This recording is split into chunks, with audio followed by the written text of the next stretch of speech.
parts of the country. Many people who didn't know or would realize after today's broadcast and after the events that have taken place tumultuously in the past 3 days that the distinguished Senate President, who is following in the footsteps of another great cross Riverian as Senate President, since 1979, the South South has not had a Senate President, nay Cross River and Akwa Ibom states, after the late Senator Dr. Joseph Wires, who's currently is going to be interred shortly in Cross River State. So we have the privilege, the distinctive honor to welcome a man of destiny, a man who started as a student in the University of Calabar, later got into politics in the SUG. After that, he ran for governor in Akwa Ibom State, but he ended up as a commissioner. After about 8 years as a commissioner, he then became a governor and became an uncommon governor. Today, when Nigeria plays football matches at a stadium, it is due to one of the developmental strides that he made. The Nigerians fly into Akwa Ibom is because he picked up the mantle that was left before him and then completed it and brought it to a logical conclusion. The things he has done in Akwa Ibom State dots the entire length and breadth of the entire state. I, Dr. Groove, was in Akwa Ibom State before he started, and I was there 1 year after. I did a documentary about all his works, and I saw where he picked it up from where it was to where he left it. Distinguished ladies and gentlemen, after that, he became, after governor, a minister of the Federal Republic of Nigeria. Then he became a senator. And now currently is the Senate President of the Federal Republic of Nigeria.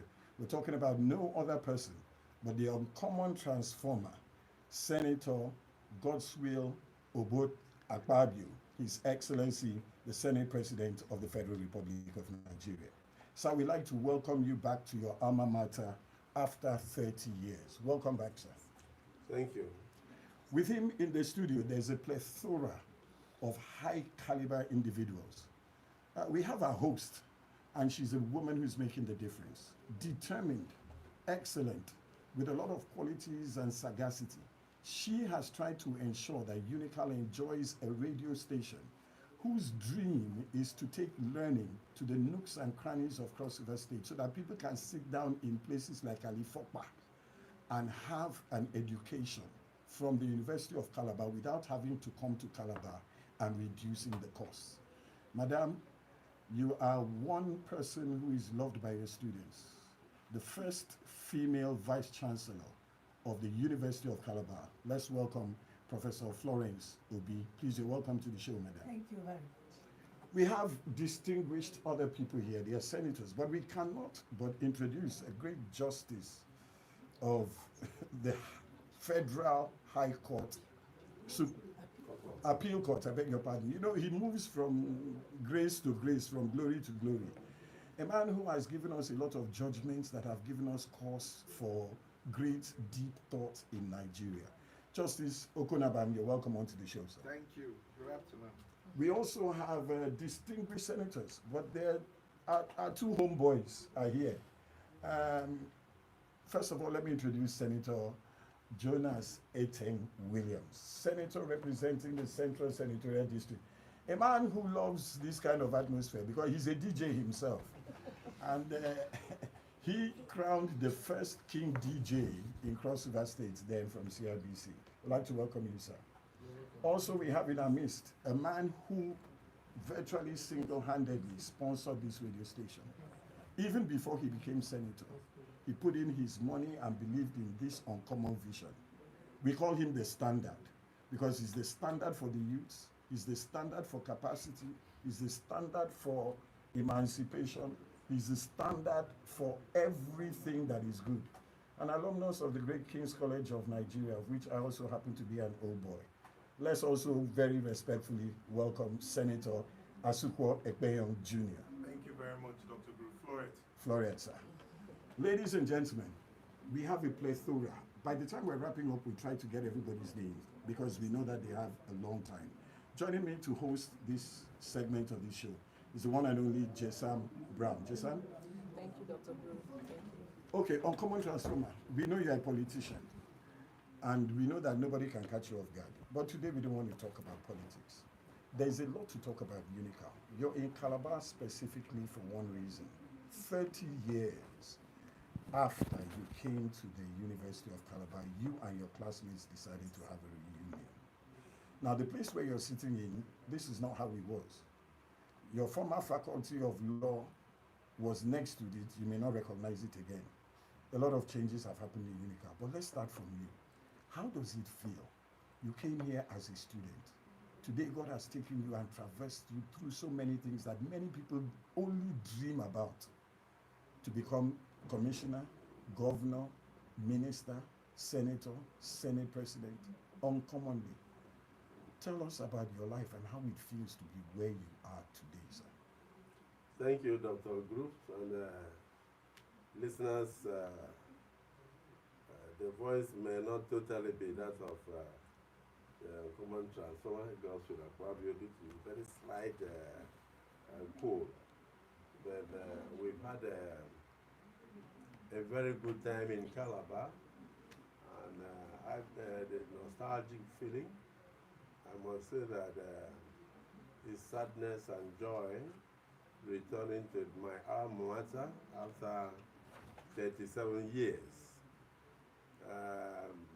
Where I am now, the Unical radio used to be the female host called Hall 1, and immediately next to it was the then Faculty of Law, and immediately after the Faculty of Law was the Faculty of English,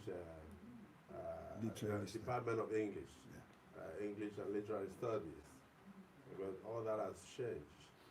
And more significantly, the Chapel of Redemption that we all came from now used to be one of the swampy areas.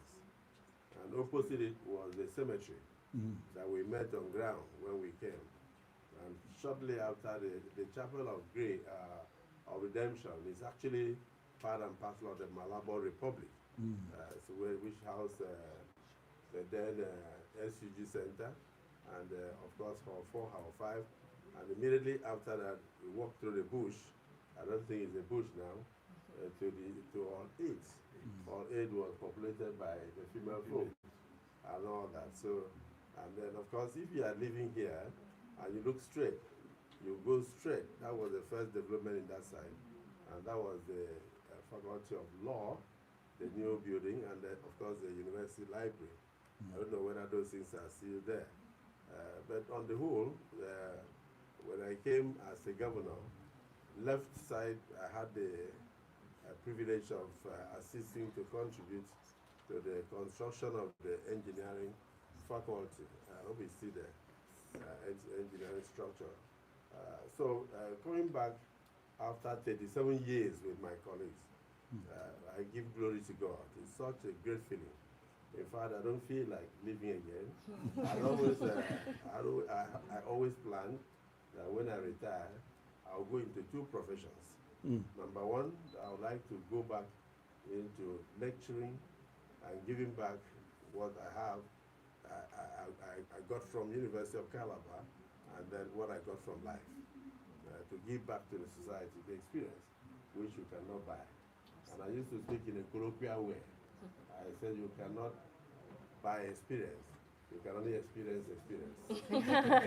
So that's one side. And then the second part of it is that I felt that after retirement from all the endeavors of life, I would like to go into comedy. Oh, okay. I like to be a comedian. The reason is that I want to make people happy. And I'm still trying to make people happy. Even in service to humanity, my joy is to make people happy. The reason why I said I would choose comedy after politics is that it takes about 7 muscles for you to smile, but it takes 32 muscles for you to frown. So I always ask people, why make the extra effort? Just use 7 muscles and smile. Why struggle to use 32 muscles for you to frown? So it's not necessary to frown. You must laugh over life. Whatever life throws at you, you must be joyful, but remember always that it is your destiny. And of course, with God, all things are possible. So 37 years after, we returned to the University of Calabar. And one of the significant things that happened was that I had the privilege of entering the Vice Chancellor's office. And I couldn't believe that me, small me, I'll enter the Vice Chancellor's office. I don't want to use the colloquial language of who burned down. As a student for the many years we spent in University of Calabar, there was no way I could have the privilege of entering the Vice Chancellor's office. But this time I came, and she was just there, standing like a normal person, and she ushered all of us into her office. And I was saying, wow, how time flies. 37 years after, now I can boldly enter the Vice Chancellor's office. And I'm seeing also a Vice Chancellor who is even younger than me. So which in essence means that time flies. Unfortunately, of all our classmates, 14 of them are not able to come because they are no more. They are passed on. They are so stressed in perfect peace. Amen. And I believe it's better late than never. We came in a mix. We have lawyers amongst us who went into commercial practice. We have lawyers amongst us who went into aviation. We have lawyers amongst us who went into the construction field. We have lawyers amongst us who are great jurists today. Even in crossover state, we have justices such as Justice Ofem. We have from Akwa Ibom, Justice Idiom, Justice Enang, and of course, Chika in America. She's a judge in America. And then in the Court of Appeal of Nigeria, which is the second apex court in Nigeria, of course, we have Justice Okuno Bangwes by my side. He has made great contributions to jurisprudence. Absolutely. Yes, and of course, he has been elevated to the Court of Appeal. Who knows where next? So, my Lord, we are very proud of you. He was also a member of our class. And then we also have professors from the class who are lecturing in various fields.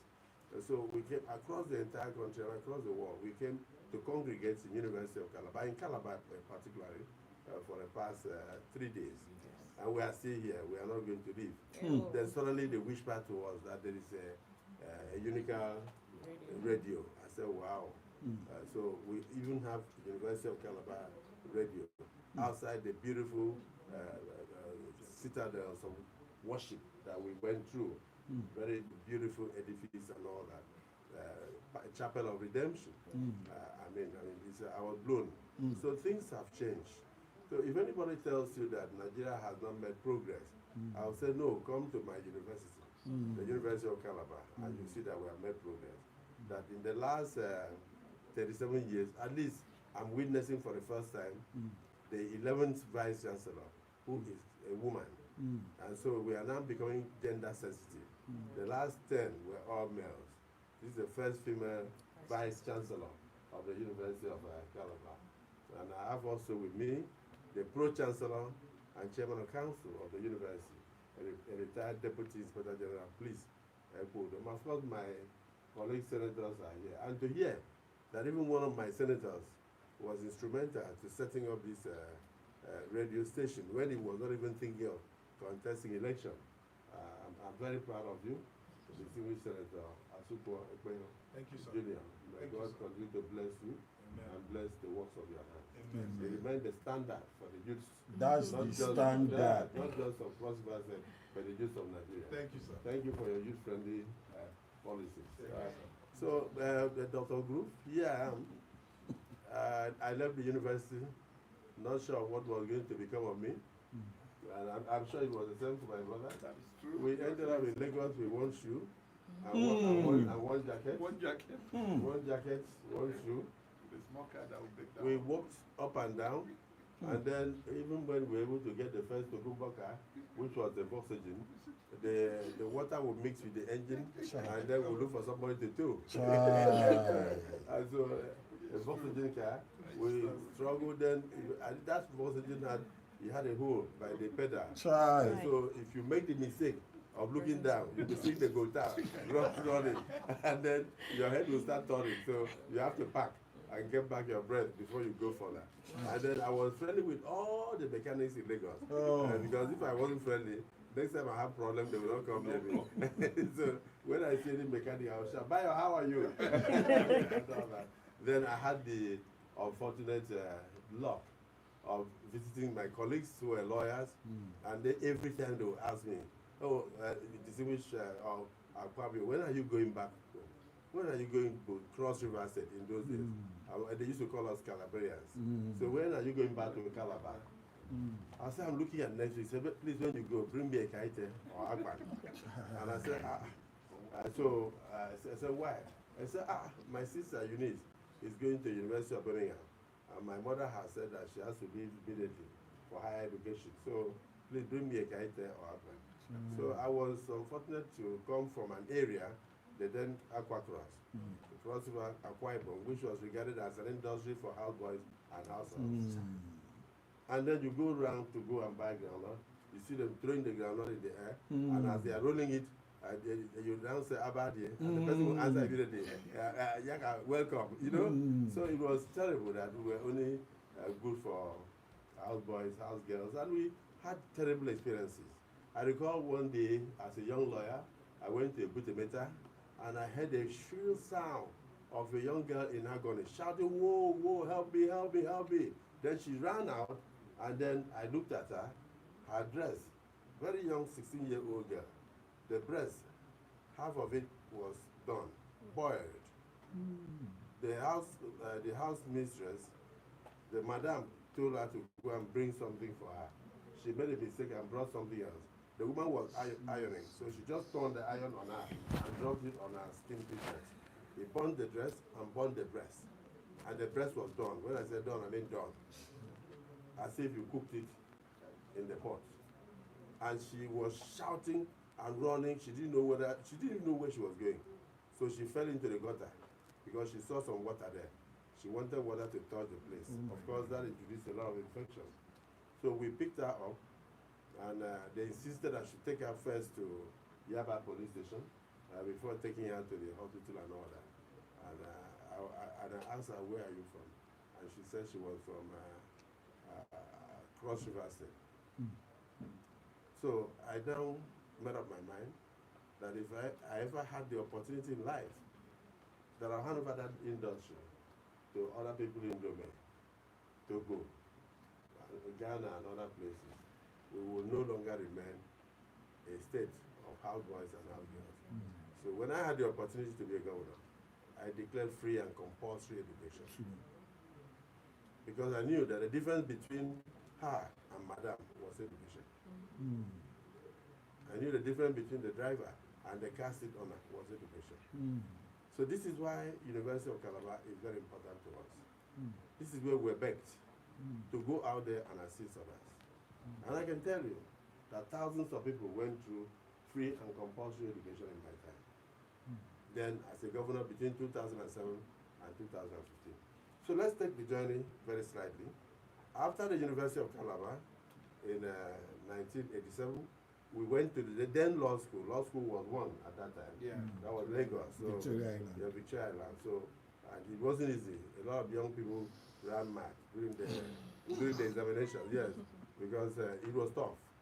It was tough. You needed to be fit both in character and in learning to be called to the bar. And so it's not now where, I don't know what is happening now, because you see a lot of, probably they are fake lawyers who are not adhering to the integrity of their profession. But then you needed to be fit both in character and in learning for you to be called to the Nigerian bar. And after that, we struggled in Lagos, like I said, from struggling to work in law firms. Even to do youth service was a problem. I used to go through over 21 legal firms in a day, and they will ask you, do you have an executive director in a bank? Who is your relation? You will say no. Do you have somebody in the oil industry? You will say no. Then they will say, sorry, there is no space for you. So as an Akpabio or as a Cross Riverian, you walk from one office to the other in Lagos, and sometimes you walk for almost a month to even have a place to do youth service. It was very difficult. I started as a church and bail lawyer. Yes. So he, my lord, had no option than to start as a church and bail. So you see him every morning running after the Black Maria when they are bringing what they call overnight cases. So as they are bringing the criminals caught in the night, he'll be running to them. I am so and so. I want to be your lawyer. Do you have a relation? Give me your address. And they'll give address somewhere in Oba. And this was the meanest job for a lawyer. That is the point I'm making. Because we had no place to serve. Nobody will accept you because you come from a place where there was endemic poverty. Endemic poverty. And the foundation was not there. That's why I'm talking about the foundation. So what people are doing is laying the foundation for the future of our children to have places to do even this service. So it was not an easy thing. So anybody who sees, that's why when I was talking yesterday, I made reference to the fact that there is only one place in the world where success comes before work, and that is in the dictionary. And that's where you see S before W. Right. But in real life, it is work before Success. So in the midst of it, you must keep your integrity. You must remain tenacious. You must keep hope alive. You must know that yes, hard times will come and go. But something that happened, I had a very mad confidence as a young child. I walked through Ribadu Road and Awolowo Road in Lagos, and I look at buildings, and I will say, who used to own this? They will say, Rewane. They will say, you are Ribadu. They will say, I said, where? They said, they are all there. I said, that means I want to inherit these buildings in future. And so you cannot. So you have to be in a state of grace. In my church, in the Catholic church, for you to take communion. So I needed to keep my integrity. I needed to work hard to prepare to own those things. Because eventually we'll leave those things behind, and the future generation will also own those things. But if you make the mistake of thinking things are so difficult with me, I must go and put my hands in 419, I must go and become a drug peddler, I must go and do this, you terminate your life. Because God is preparing you for tomorrow. Everything that you see in the world is ephemeral. We only come and go and leave those things behind. Today you are here. Tomorrow others will be here. So really for me, nobody owns anything. Everything belongs to God. Once you know that everything belongs to God, then you know where to start from. You have to hold on to God. The fastest way for you to get up when you are down is to go on your knees. And so I have to hold on to God very solidly. And that's why sometimes I say my life is on the wings of destiny. The destiny that God has prepared for me. And of course, I know that without God, I would not be here today. So it's not been easy. From there, I went into telecommunications. I became a company secretary of one or two companies. Then I went into Association of Telecom Companies of Nigeria. I was their national publicity secretary.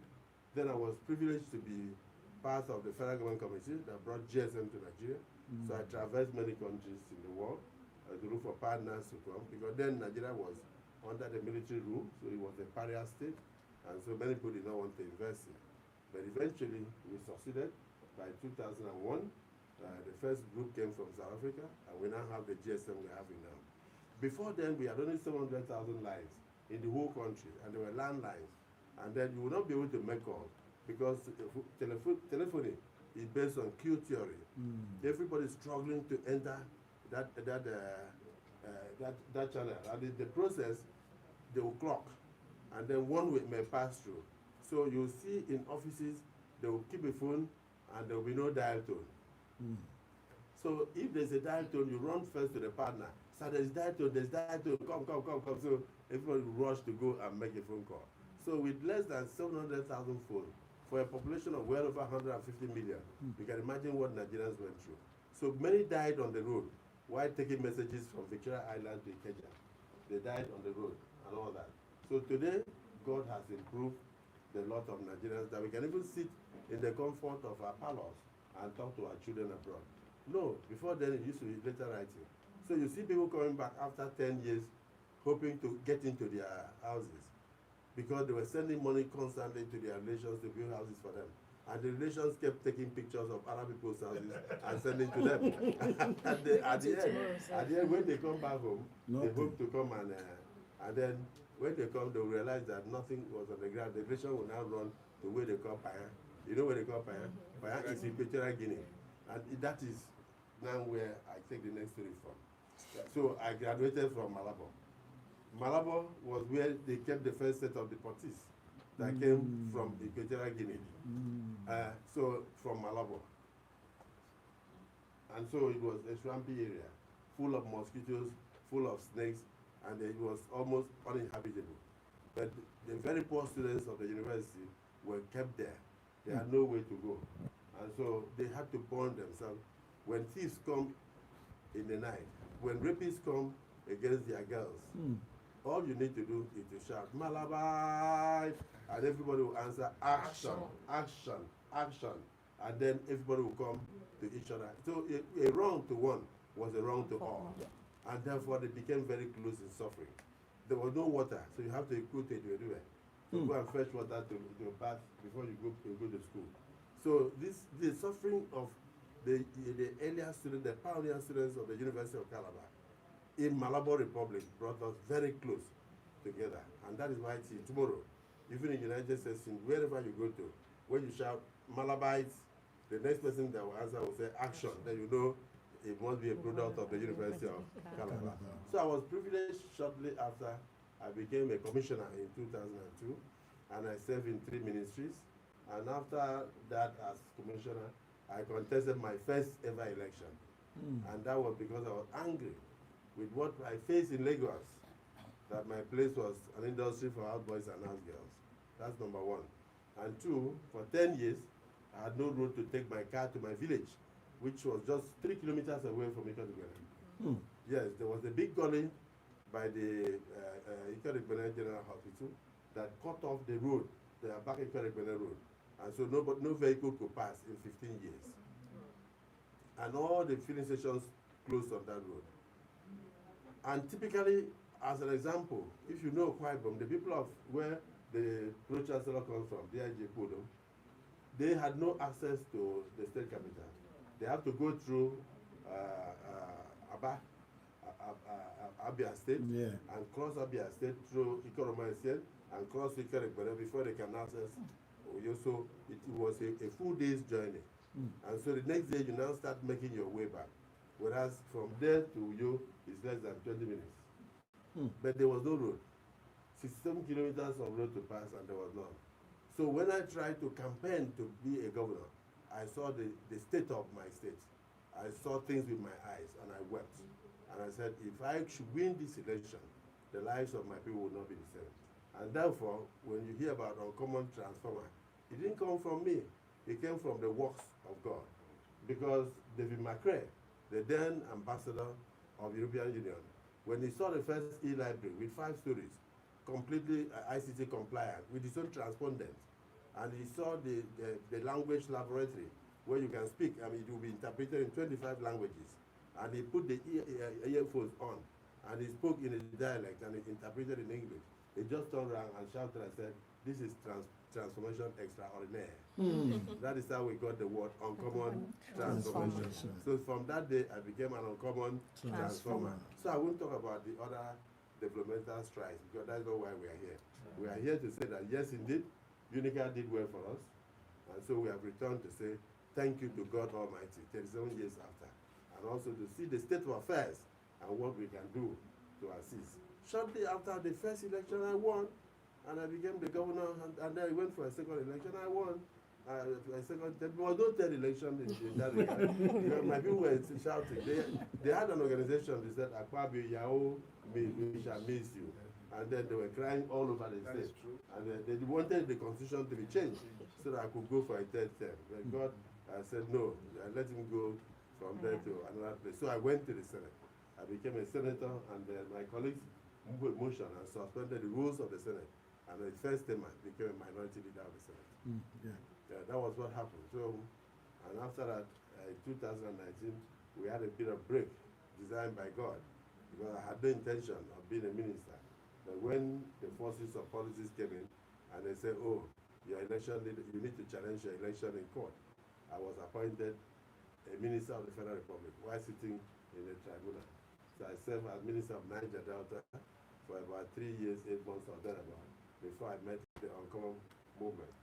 That came before me. And coincidentally, I appeared before my Lord. And I canvassed. Imagine your own classmate. Yes, I didn't know the case was given to him. I went to tell them that I did not defect, that I moved. I only moved. That I was, yes, that I moved. And so that my mind should not be regarded as defection. In defection, when the party has no crisis, you lose your seat. But the movement, when you are made an orphan by a political party, you move. You now exercise your fundamental rights as enshrined in the Constitution, the right of association. Because my party had attempted to expel me, they gave me a letter expelling me a few days to the primaries, from the local government and from the ward. So I said, what do I do now? I had no option. You can't just terminate my political career. So I needed to move. Can you call that defection? So I went before my Lord, and I canvassed the fact that I did not move. I didn't just defect. That you moved. That I moved. I moved because circumstances rendered me a political orphan, and therefore I moved. And my Lord held that yes, indeed, that cannot be regarded as defection, and that this one was nothing but uncommon movement. And there was no appeal for that. And I can tell no, they initially appealed. Then after they withdrew the appeal because the court of appeal asked them and said this man had no way to go and he needed to continue his political career. Would you say that he defected? And then they said, well, my Lord, then they said, okay, we hereby withdraw the appeal. So that judgment is still on ground, that there was movement. And then this was also uncommon. And coincidentally, this was from a Malabite challenging his movement from one political party to another when there was no problem, and saying that it was not defection. Coincidentally, the matter was assigned to me by the Chief Judge. Coincidentally, the Chief Judge assigned the matter to another Malabite, and by the time the Malabite gave his ruling, there was no further appeal. So that ruling is still standing till today. So, my Lord, I must thank you for your erudition, and your intelligence, and your legal sagacity. I was saying so, because I remain, it has lasted the test of time. And then collectively, here is a man that within 90 days will give up to 27 judgments. Yes, and so it wasn't a surprise to us when he was elevated to the Court of Appeal. And again, my classmate, from where? University of Calabar. So the University of Calabar did well for us. And so after being a minister, I went back to contest for the presidency of the country. Circumstances led to my withdrawing for the current president, President Bola Ahmed Tinubu, because I felt, yes, indeed, I needed to assess. I assessed the situation. I found that I was the most fit at that time, particularly in the APC, and that he would do well. He did very well in Lagos as a governor, and he did very well politically as an opposition leader, and he did well by putting the APC together to become a formidable platform, political platform in West Africa today. And he also did well in producing the first president for the APC in the person of President Buhari. And so for me, one good turn deserves another. So I withdrew for him, and to the glory of God, I won my senatorial race despite the predictions to the contrary by pundits. And surprisingly, my party zoned the Senate presidency to the South-South, and luckily, the current president also supported me, and he went out of the way to even campaign for me. Amazingly, he used to go from one house of the senator to the other to tell them, look, Senator Akpabio will be the best Senate president Nigeria has ever seen. And today, as I enter this university, my prayer is that let the hope and the speeches of that president before my elevation come true in Jesus' name. Amen. So I'm here as the 10th Senate President and Chairman of the National Assembly of Nigeria, and your number 3 citizen who has recently been honored with the Grand Commander of the Order of the Niger. To let students of the University of Calabar know that yes, indeed, you may have bumpy beginning, but at the end, the flight will steady in the air. But hold on to God, and then prepare yourself. Like the Catholic will say, prepare yourself, be in a state of grace to receive God's blessing before you go for communion. May God bless the students of the University of Calabar. And may God bless the management of the university and bless all of us in Jesus' name. Amen to that. Impressive life activities you have engaged in, Your Excellency. I would just have to ask a follow-up question before we go to Madam VC. You were also the leader of the Senate here during your time in school. What were some of those activities you campaigned for? How did you see them being fulfilled in your time? And coming back to the university 37 years later, do you see any improvements within the welfare of students in this campus? Well, I haven't talked to the students individually because you are just resuming. Yes. So many students are yet to come. But I intend to interact with them. But I was honored by this university with a PhD, honoris causa, sometime back, maybe 2011 or thereabout. So I'm also an alumnus of the graduate school of the university as a PhD holder. And so I do know that there's been a lot of improvement. But in my time when I was the Speaker of the Students' Union Parliament, there was no Senate. It wasn't called Senate at that time. We just had the SUG. And I was the Speaker of the Calabar Nation Students' Union government. And to my right, it will surprise you to know that he was the Chief Judge of Calabar High Court. He followed up to be a justice in People have done life. a lot of dangerous things together. He was the Speaker of the Calabar High Court, Right. and I was he was the Chief Judge Chief Judge and you of were Calabar High Speaker. Court. I was the Speaker of the Calabar Students' Union government, and I remember there was a time that the school authorities, with excuse from Madam Vice Chancellor, Okay. they took a decision that they should remove all the kiosks and all the small food retailers on campus, and then We did not notify any of your decision, any of your Thank resolutions. you. And so the parliament took it up. And then we challenged the university at that time. And then we said that they provided a service that the poor, the vulnerables in our society, and those who did not have 50 kobo to have a meal. Meal Their meal was tickets. 50 kobo. So they could give us a meal at 10 kobo, 20 kobo. And then the university said, no, you must go to the cafeteria. And then we did not want them on campus. So we passed a resolution. I said, no, that this cannot be allowed to happen. And then some people, the university challenged it before the Calabar High Court, and they lost. and so it stood. So the decision stood. You've And been so having standing decisions for a while now. So. Most of your decisions have been standing for a while now. Up to now? Yes. Can you imagine that? It means that we made a great decision. We did. So really, they saw with us that not all fingers are equal, and not everybody could afford it. Because you go to where the cafeteria was. Shortly after, I just go to Madame Giroux. Yeah, by the right. By the right hand side, and then you go there, and then you ask them that you want the bar and alpha soup, and then you say wibi, and then you know what it means? No. Without meat. Without meat. And that means that would be like 20 kobo. If you get it with willy, it means 30 kobo. So you save 20 kobo. But if you go to the cafeteria, you have to buy the food at 50 kobo. Do you understand? So they provided a service that complemented the ones of the university. So we needed them to stay. That was only one. And many other landmark decisions of the parliament. Let me ask you about your class, sir. I'm DIG Akpabio is here, and then taking a cursory look at the three of you. I don't want to use the word controversial, but you people seem to be very you think out of the box, think completely differently. Yeah, I've gotten the. Why are all of you so radical? No, don't use the word Why? radical. Yeah, I want you to know that. The DIG, with due respect, sir, No. but everybody feared you, and you did your job excellently. But you went against the norm. the norms. So tell us what Let's was put it? it this way. Let me tell you that we're well taught. Justice Dennings, as we're taught, challenged the institution in the United Kingdom, and it got to a point where the final court in the United Kingdom became a court of policy more than even a court of law.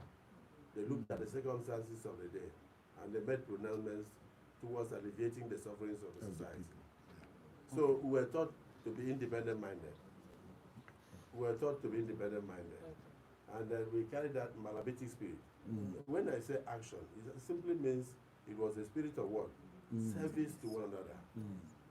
It was a spirit that bound people together. Unity in purpose. Nobody can say, I achieved everything on my own. You know? So it wasn't a question of radicalism. It was a question of trying to, you cannot achieve anything if you do the same thing over and over, and then you get the same result. So we needed to do something slightly different. No. And I think we were well taught. Yes. And, Absolutely. and the Dean of Law, Professor Muzurike, was very calm. He came from the University of Nigeria, Suka, and then he became the Dean of the Faculty of Law. I don't know whether he's still alive. You don't know it's late. No, may his soul rest in peace. So, Professor Muzurike, so he was very calm. So a man that was so calm could not have produced radical students. but you see, the law on its own is dynamic. The law is always evolving. Imagine today, if you were to stick to the normal legal practice and normal norms of the law, where would you place AI, artificial intelligence? Absolutely. I don't know the answer. Where would you place AI, artificial intelligence? You see what is happening on the social media.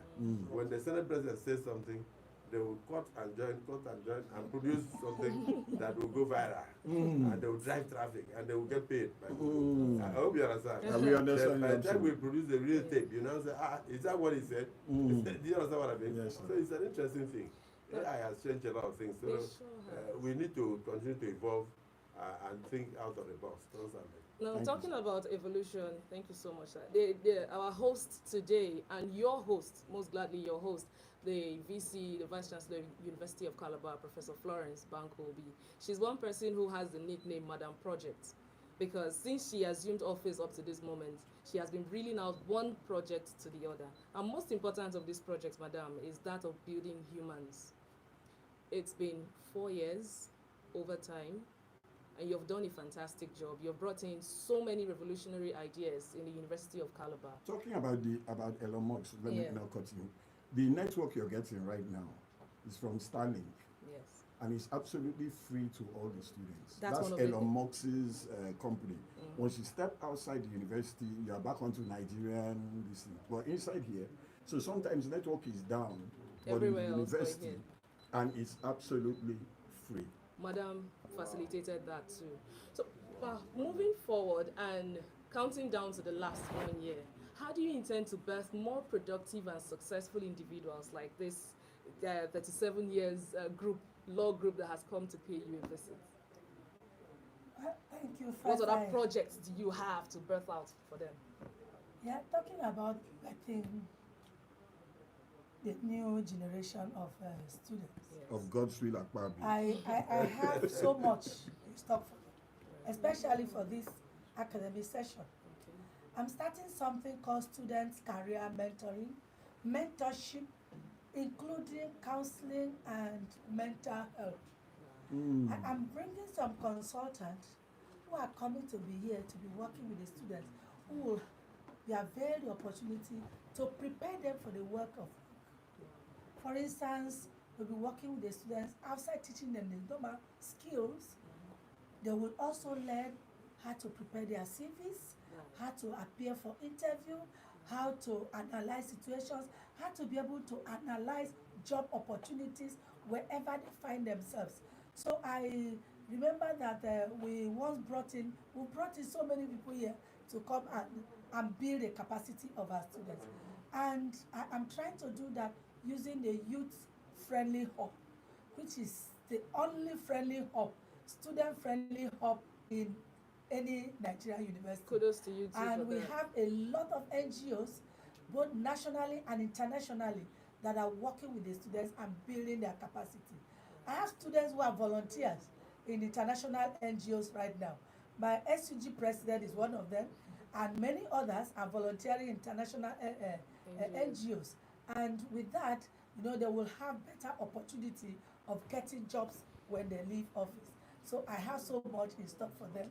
And I think that if they follow the advice, the pieces of advice we give to them, and the way and manner in which I do make time to talk to them in town hall meetings, will produce many more His Excellency Senator Godswill Akpabio and our Justice of Court of Appeal will produce many more of such. Brilliant. So I'll just ask you this. How did it feel hosting the Senate President, knowing that he was a former, he's a Malabite, not former. And then, of course, with all these other distinguished personalities, and you're the first female VC. And then what channels, I'm sure you must have spoken some things into him and he spoke back to you. So where's the nexus between these two offices, and how is it going to help the students? The students are eagerly listening to just have a taste of Asking it. how I feel, it's an awesome experience to me and very humbling indeed. And to me, it's like the crowning of my VCship. Hosting the Senate President, hosting 17 distinguished Nigerians and senators, including some high-ranking Senate leaders in the Vice Chancellor's office and in the University of Calabar, hosting justices of the Appeal Court and even High Court, and many other industry players. We have some very high bank managers, and so many of them who are members of the 87 class. Yeah. I think the experience can only be compared to the one I had last year when we did the investiture of His Highness the Emir Ado Bayero, who is the Chancellor of the university. We also had the creme de la creme of Nigeria come into the university. So I'm just excited seeing them. And you asked what he has said to me and what I said to him. In fact, before I even had the opportunity of telling him our woes and challenges, he had promised that better days are in, we are in for better days. And so many good things are coming to the university. Coming with 17 colleagues of his, some of them chairmen of some committees that are very relevant to helping us reposition the university for more productivity. He has told us, in fact, he has started. The SUG has promised them a coaster bus. He has also promised the law faculty a bus, and that one is going to be immediate. And then he had even asked some of his colleagues to begin to look inwards to see. I don't want to reveal some of those, to see some of the things they will do for the university. Uncommonly. So I know that we are in for uncommon transformation of the University of Calabar. Oh my God, I don't know how to appreciate the Vice Chancellor, but I can see why she was appointed. Madam Professor Florence Obi, may God continue to grant you more wisdom. If you notice the amendment she has just made now, we promised 2 buses from the class of 87, and she just said, okay, that the one that will go to SUG should be a coaster bus, but the one that will go to the faculty should be a middle bus. Is that not saving money? Uncommonly. Uncommonly. And I thought of that yesterday too. I said, if we have to give a coaster bus to just one faculty, how would they move around? You understand? So it's better for the SUG to have the larger one, and then for the other one to have a middle one.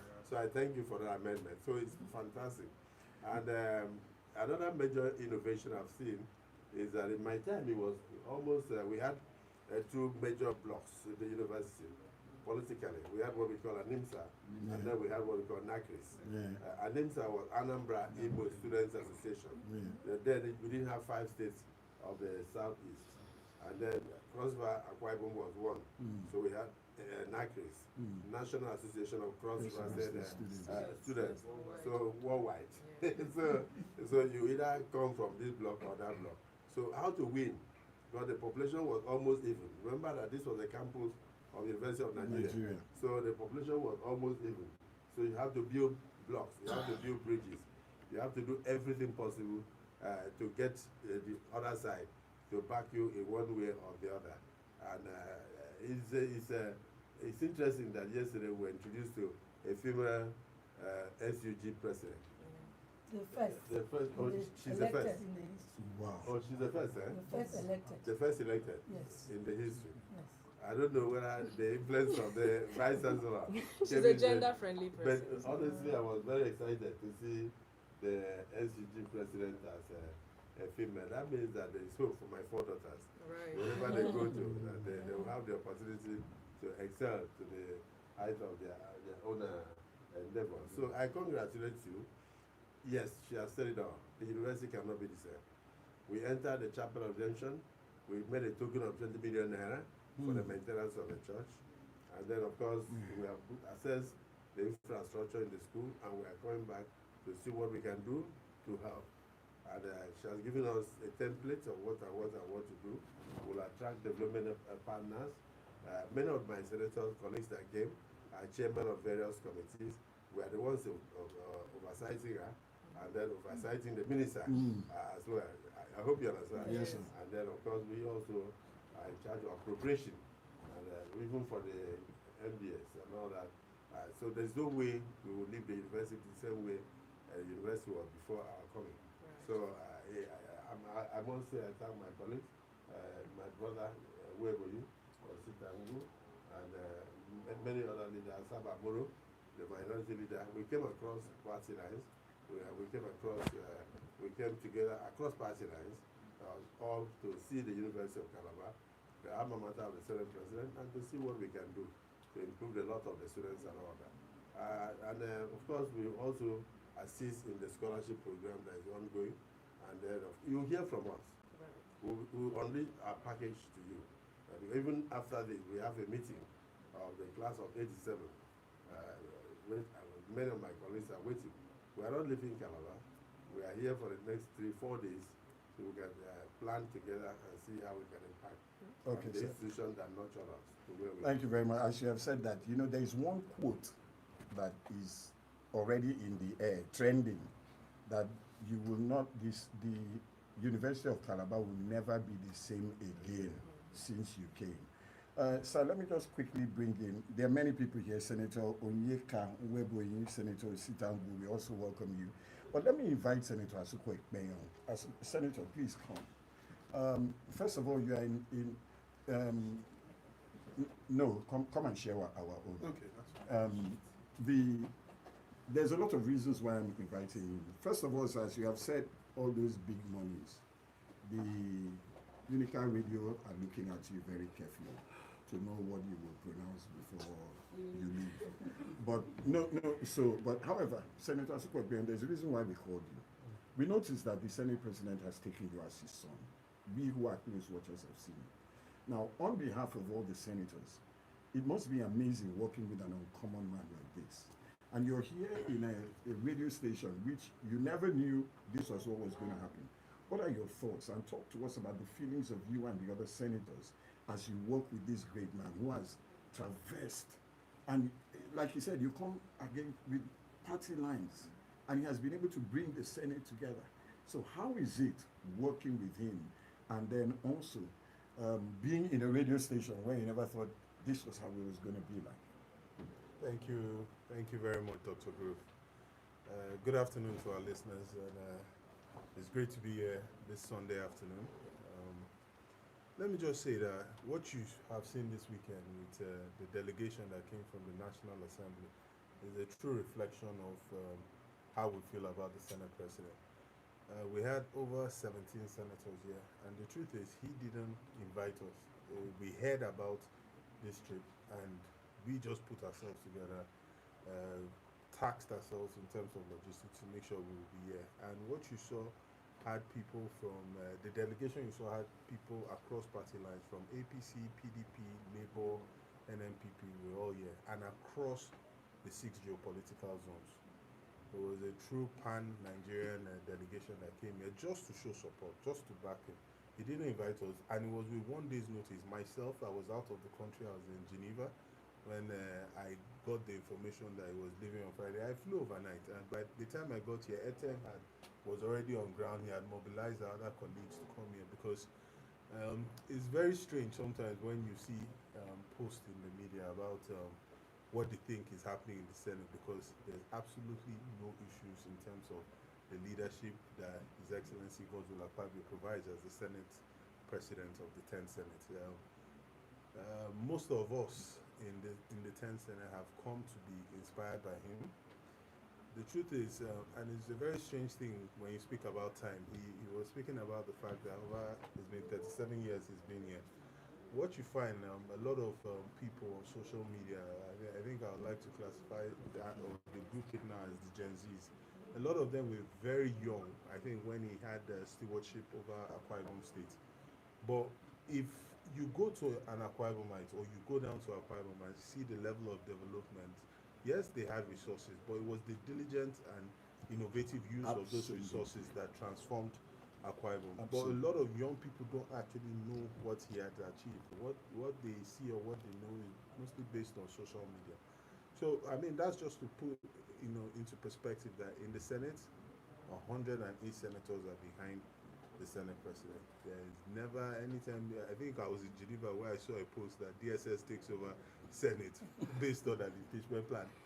And it's so funny because the same people sharing these links online are very technically savvy. If they just go on the NAS online TV, he was presiding over the Senate. When I saw the post, all I did was log into NAS TV online. It's on YouTube. He watched the proceedings live. He was sitting down there and he was laughing. He couldn't believe it. It was strange when he said when he finishes he wants to be a lecturer and a comedian, because sometimes the Senate, he manages it. It's a very tight macabre dance. He manages the tension in the Senate. The Senate is a reflection of Nigeria, the attitudes, the issues of our people.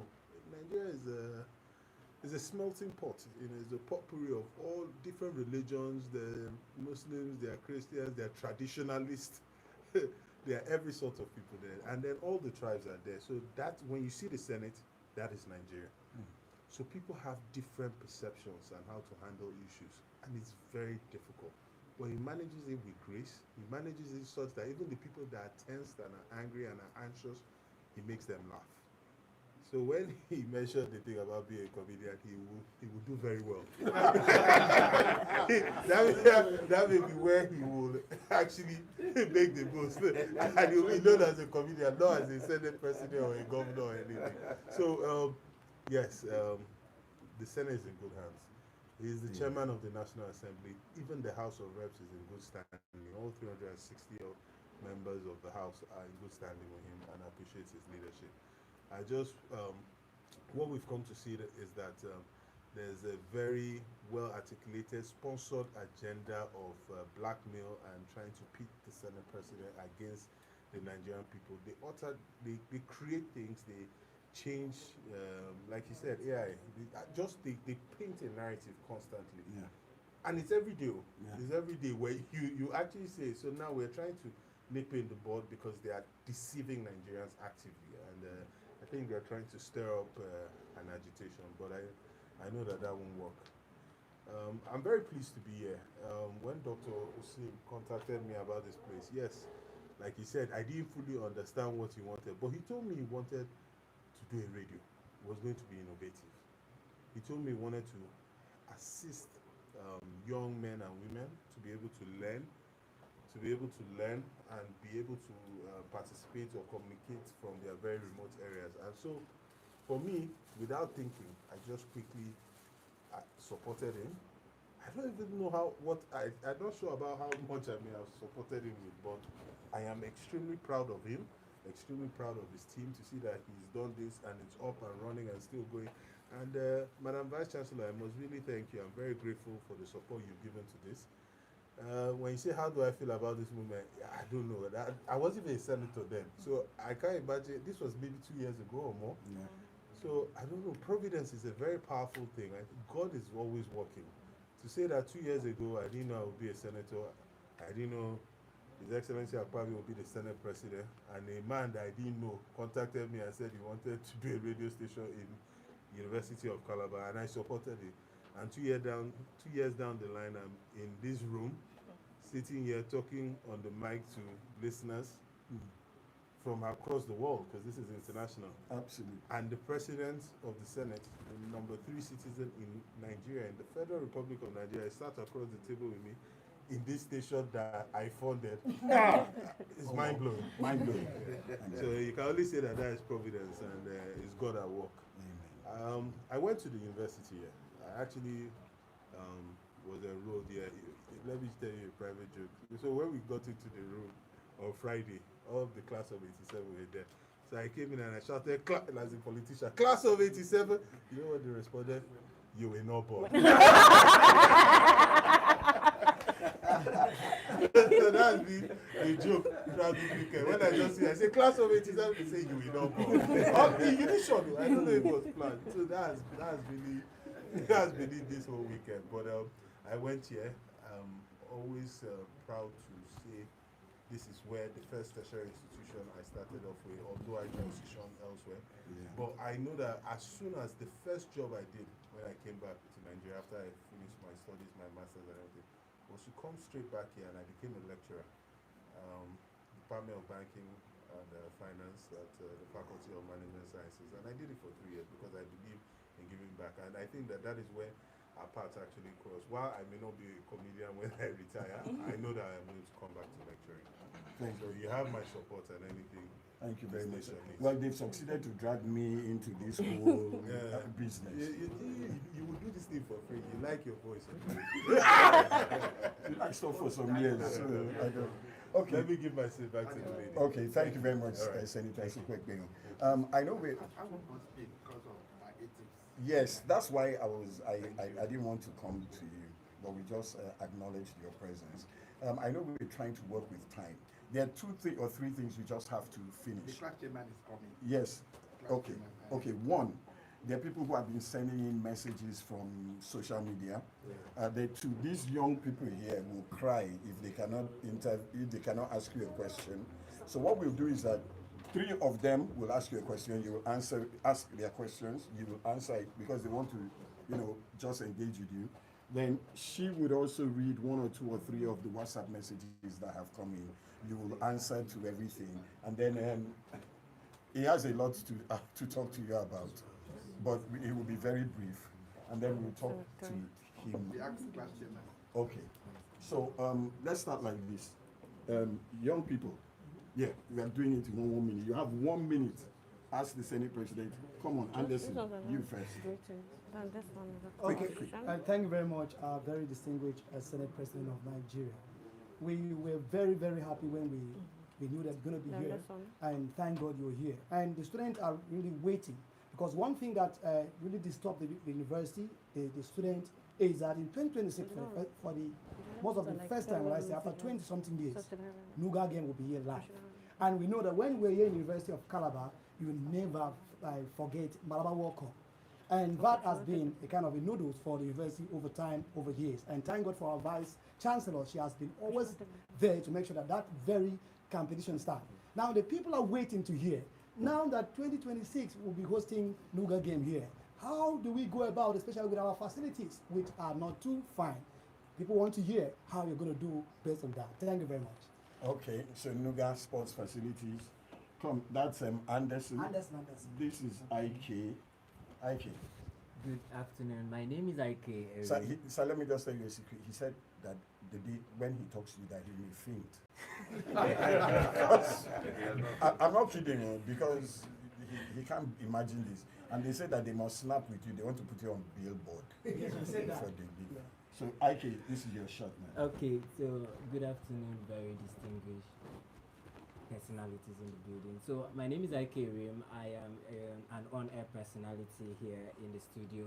I was about to ask how your education right here in the University of Calabar had helped in shaping your identity, but you had gone through that already, and it was very, very insightful. So I want to move over to a really fun question.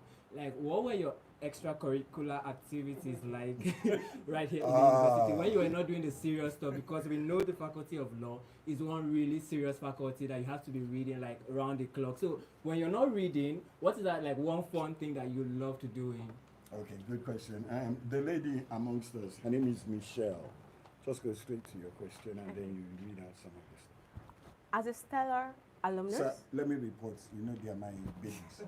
This one said the picture she snapped with you that she wants to go and pay money on a billboard in her street and put the picture of you. But as she does not have the money for the billboard, but she a prayer. So let me say it how you know. Ukoda come. Eddie to put billboard. Go ahead. as a stellar alumnus and also an ex-UJ leader when you were right here on campus, sir, please, I would like you to advise your, the younger leaders right now who are following that footprint, just the way you led, and also ways they can also handle that office efficiently. Thank you. Brilliant. Okay, sir. I'll start from the last question. The first thing I would like to say is for the young leaders in the university, be yourself. Believe strongly in your integrity and stand for justice. Some of the things I used to do when I was one of the student union leaders here, I don't advise people to do it. As I will say, with apologies to Madam Vice Chancellor. You know, one of the things I hated most in my life was the idea of harassing female students by university lecturers. So we had a situation where in Malabo, in our offices then, female students would come, they'll give us the names of the lecturers harassing them. Some of them will take mere tests, and the lecturer will say the test constitutes 40% of your exams. And then when the test result is posted, their names will be missing. And they will go to the lecturer will say, you did not come. And they will say, no, I wrote the papers. And then the lecturer will say, well, you want me to put your marks up, you know what to do. Come and see me. And sometimes on the weekend, they will insist that those students should go there. And then they will cry and come to the student union. So I had the opportunity to walk into the offices of some lecturers, not in my department anyway, sometimes. And I would tell them, what you are doing is not good. And they'll say, who are you? I'll say, I'm the speaker of the student union parliament. It's not these days where we have social media. It would have been easier for me then. I would say, listen, so name has approached us to get justice for her. If you don't stop harassing her, we'll take you to the university senate. Of course, the Vice Chancellor, these are things that I know you will continue to grapple with. We are in a situation where we went to report a particular lecturer to the dean. And the dean said, send the student to me. When the student entered, the dean shouted, said he has been looking for her for a long time. He's been eyeing her. How are you? Don't worry, from now on, the lecturer will not disturb you again. All I want is for you to be mine. And so the child started From crying. pillar Yeah. to Frank. And unfortunately, they brought up a policy at that time where if you fail 3 courses at once, you are automatically expelled. Yeah. So no matter how brilliant the child was, once the lecturers connive and fail, You could only have 2 carryovers. I said, if you fail three courses, you were automatically expelled. I don't know what the situation is. So one child was expelled like that. Very brilliant law student. She ended up in University of Lagos, started afresh, and made a first class.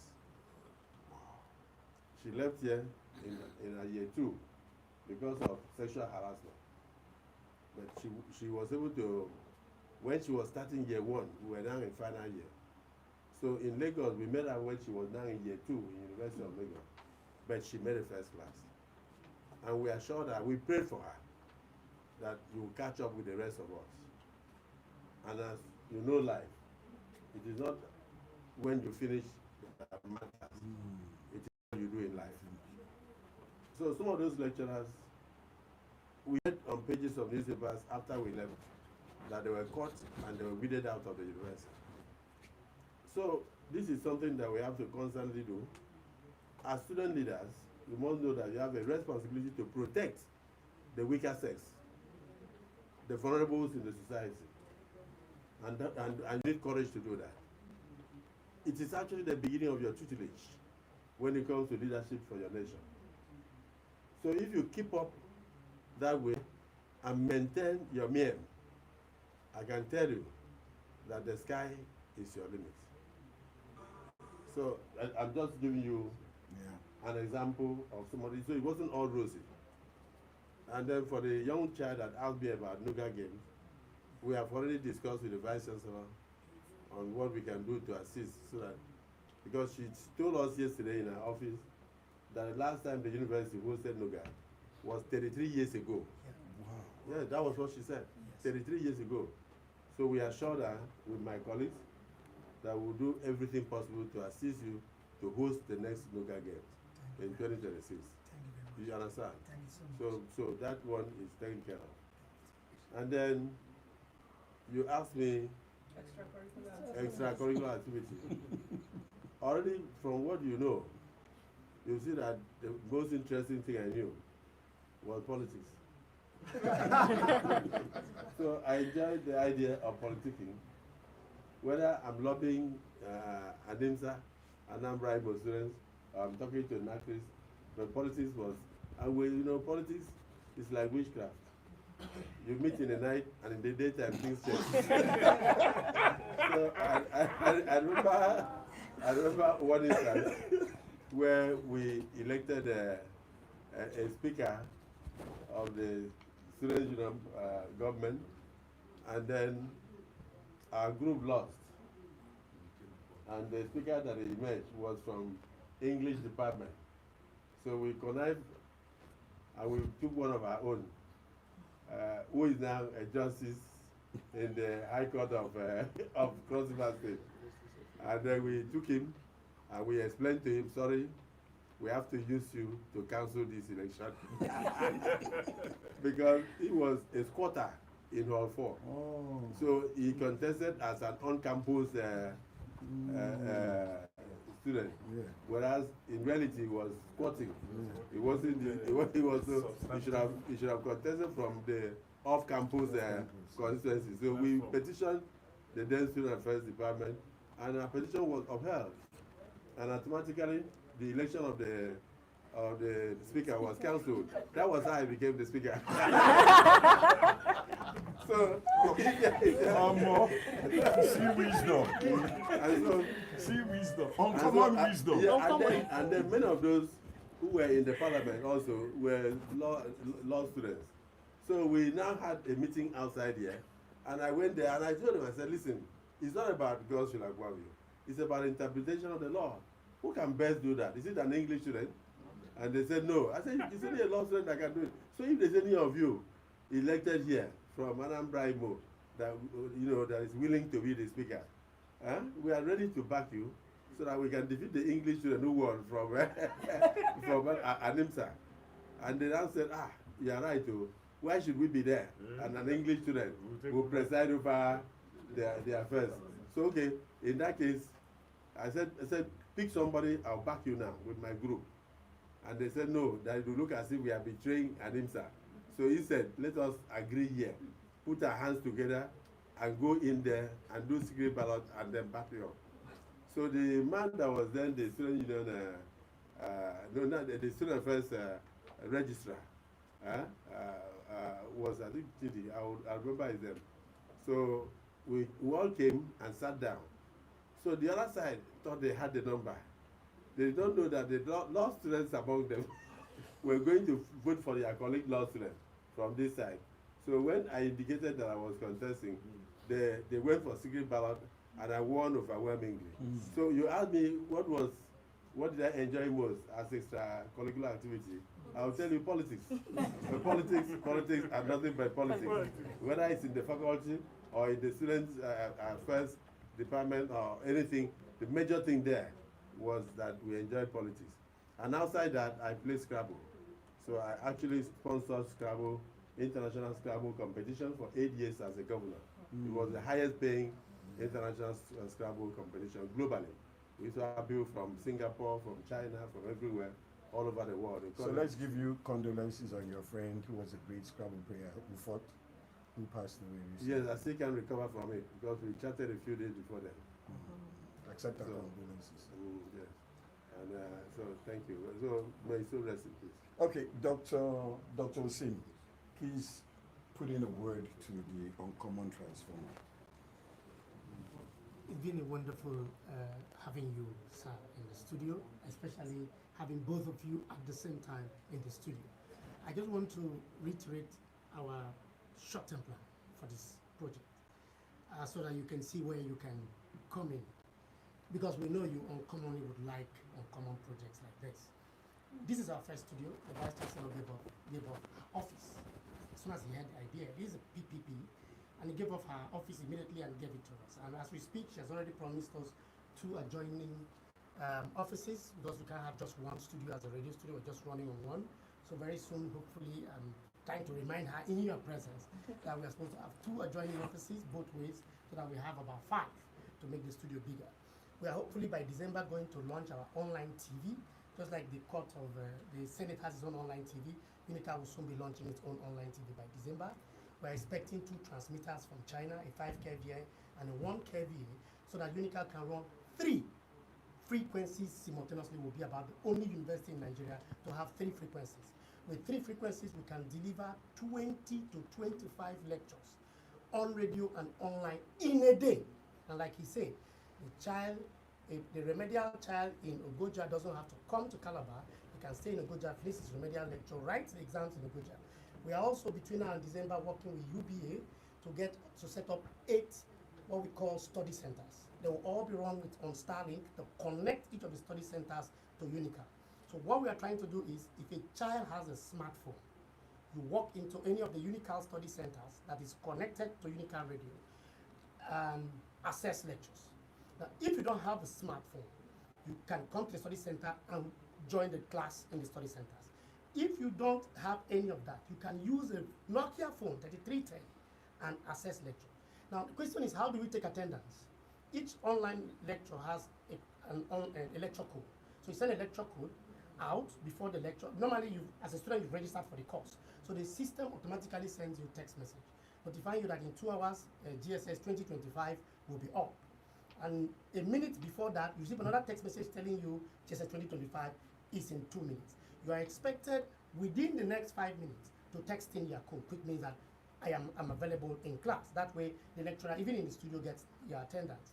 And every online radio lecture comes with 5 pre-tests. So Unical is innovatively going to have 3 continuous assessments. Normally you have your test that makes 1 continuous assessment and the exams. But now you normally have attendance, test, and the exams. Unical is innovatively bringing that to 4. You have attendance, whether you're online or physical.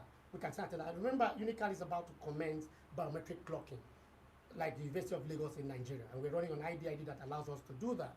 But for the radio, for the online radio education, every lecture has 5 questions. It's expert. The lecturer reads out the 5 questions and asks you to pay attention in the class.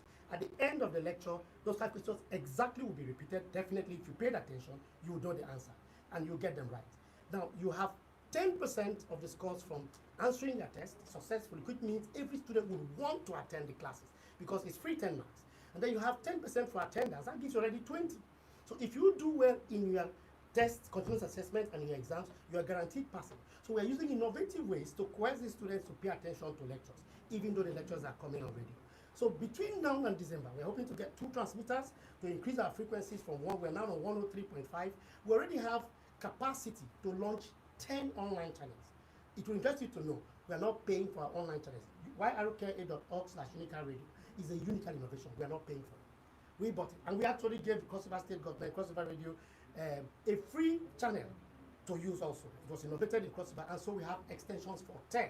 So we can run simultaneous lectures, 10 at a go, while we run simultaneous 3 lectures on radio. So you can see what he started. It's the vision is deep and rich. And hopefully, because you are here, I'm promising that one of the study centers must be in Uyo. And I know, I saw your campaign office at Ikot when we went to visit Top Faith University, Dr. Abraham, and I'm sure you would find a place for us to put our Starlink there, set up all our infrastructure to make sure that people from all over you can come there to access different lectures and get their certificate courses from University of Calabar without having to move a muscle. So we are looking to see you help us achieve this dream so that in the long term, we can write out our 3 channels, which as we progress, we can see whether we can move that to up to 5, so that we can transmit more lectures at the same time. But we're really grateful that we are here. There is something you said about Madam Vice Chancellor's adjusting the budget. I think I now understand why she did that. That bus that was moved from coaster to small bus can now be made a coaster and 2 small buses, so that you can and I saw that. Thank you very much. But I'm only correcting you. I'm not saying. I know that was what. Thank you very much. Uncommon Senate President. So what is your designation? You are the GM. No, I'm the CEO. CEO. Yes. You have spoken well. Thank you very much. So that we can allow others to go. I believe that we have broken the one coaster bus into 2 buses. And one will belong to Corsa, and one will belong to Unical Radio. So it's a very good innovation, and we will also assist you. We will not only give you a space in my campaign office in Calabar, we'll also give you a space in New York, the state capital, for what you want to do. We will assist you. I mean, this is like education made easy. Yes. And so I always tell people, even in the Senate, you hear me repeating time without number, whenever we are passing a bill for the establishment of a tertiary institution, I'll tell them that they will say, oh, all this proliferation, we may end up with a lot of cost. I say, if you think the education is costly, try illiteracy, and then you'll know what it is. So I want to thank you, because we actually came here to have good memories of 37 years ago. But we are now having good memories of the modern day educational system in University of Calabar. Things have moved, so you are now digital. Yes. And it's amazing that even me and my lord and my colleagues, we are all highly impressed, and we'll take the message back that yes, you need to be supported. So you do a kind of write-up, yes, and then give me before I depart from town. Yes. So we use it. She had done one yesterday, which we said will be a working document. So you do the same, so that we take it as a working document. So once we help with SIP, I assure you that we will help you. Thank you so much. And then I want to, for the students of the University of Calabar, great Malabais and Malabrenses listening to me, yes, this is the Senate President. The last time we had a Senate President in our region was 45 years ago, when late Dr. Joe Wyas became Senate President in 1979. So I don't take this privilege for granted. This is yours, your Senate President. Yes. I'm coming 45 years after. I can only pray that it will come earlier after my tenure, so that it won't be only 45 years after that will end up with a Senate President. And being a Malabite, I assure you that I'm one of you. I will remain a Malabite for life, and I will do my best to assist you for your education to be made easy and simpler through any way possible, whether by way of scholarship or bursary or through innovations like what you are saying. You are going to have another added studio. I commended her when she said this used to be her office before she became the Vice Chancellor. So I know that God will provide an alternative office for her when she finishes as Vice Chancellor of the university. Madam, thank you so much for what you have done. So finally, remember that to whom much is given, much is expected. Most especially, your attitude determines your altitude. Your attitude determines your altitude. In law, you cannot put something on nothing and expect it to stand. You cannot put something on nothing and expect it to stand. Your attitude determines your altitude. Just try to avoid being a cult member, so that one finger will not soil the rest.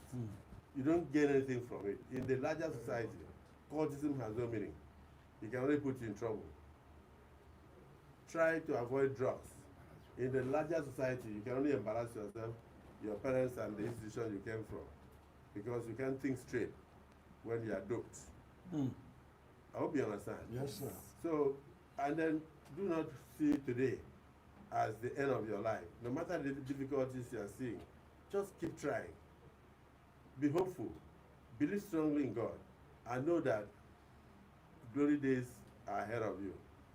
That the Egyptians you see today, you shall see them no more. And that includes poverty. That includes hunger. Just keep the faith. Keep the faith. Believe strongly that yes, Nigeria will be better. Where we are today, we have what we call renewed hope agenda. Why? Because the hope of Nigerians, the hope was waning. And so the president has come to renew the hope. Whether you believe in the government or you don't believe in the government, believe in your country. And for the sake of your country, support the administration and support the policies of your country that will turn around things for the future generation of Nigerians. I thank you for the opportunity, and I assure you that this is a great Malabite talking to a fellow Malabite and looking forward to your being greater than me in future. God bless all of you. Okay, guys, there you heard the Senate president. We can't take calls because we know that we've kept him way longer beyond the schedule. We really want to thank you for spending time with us here. We're sorry, I will say one or two things about the AC and other things before you go. But let's quickly read some of our WhatsApp messages, just two. One. Okay, only one. Just one. All right. Because Okay. of time. This one says, good afternoon, distinguished senator, the delectable vice chancellor, and our amiable senate president. Question, in what manner can alumni, particularly those in the legal profession, contribute to the enhancement of local governance based on the perspective presented in in the lecture yesterday? This is Margaret from Lagos. Okay, distinguished senator, maybe we just take that for something that we will discuss about. And No, she's Okay. asking in one way. Yes, please. First of all, if an alumnus is in the House of Assembly, when we send the bill for your endorsement, endorse it. Because we need the buy-in of 2/3 of the states to have alteration in the constitution to enable local governments to be totally autonomous. And I think the only problem there is for money to go direct to local governments, we must take care of the issue of joint account committees, which was set up in the constitution, that money should go to the joint account committees of the states. So that's one way. Now that the Supreme Court has said money should go directly to the local government, we believe it's a slight amendment to what is in section 162 subsection 6 of the Nigerian Constitution, that yes, every state should have a joint account and that money should go directly to the joint account. So we need to amend that section. And so when we come, if you are an alumnus and you are in the House of Assembly, support us. That's one way. The other way is also talk to your colleagues who are in a position to support us in constitutional amendment, so that we can bring the expectations of Nigerians to the fore, so that indeed the local governments can actually cater for the rural people and be the last bastion of development for the common people in our society. Let it be a true three-tier system of governance, and let it be, that's what we are hoping for. Let local government be in a position to intervene in roads, be able to patch roads, even if they don't do roads, be able to take care of gutters, the silting of gutters, cutting of grasses. In those days, we used to have sanitation courts. Let them set up sanitation courts, and also try to make sure that when government does dualize thoroughfares, they are able to maintain the ones that pass through their domains.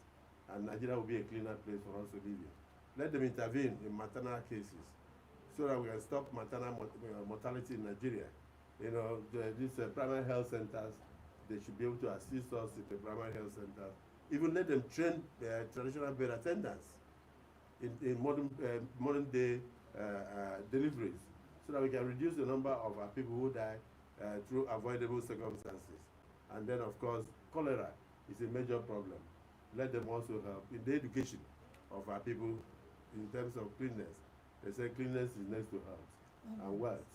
And with good sanitation, there's no way we can allow cholera to kill people when those things are avoidable. There are many ways the alumnus can do so. It's not only through finances, it's through advocacy, it's through education, it's through orientation, and also, of course, it's through support for the National Assembly. Reduce the amount of inflammatory lies and fake news that you spread on the Twitter and on online social media. You know, it does not pay. You know, it's good that you have the skill to be able to juggle words. A good example, just a few days ago, they brought out something. They said, when you see free food, eat. And then they said, Senate President said, Nigerians should eat free food. No, this was a day after we were inaugurated in 2023.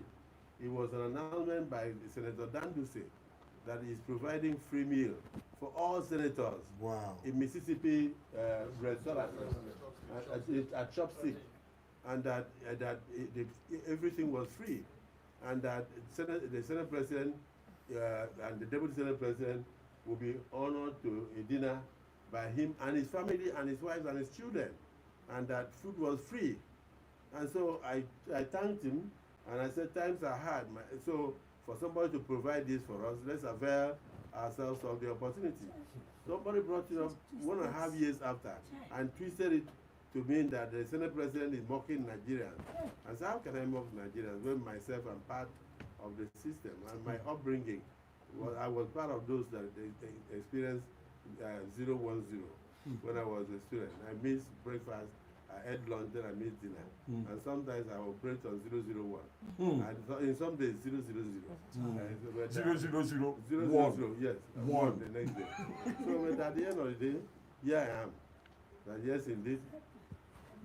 That's amazing. Yeah, so, God is great. And this is your name, Godswill. Yeah.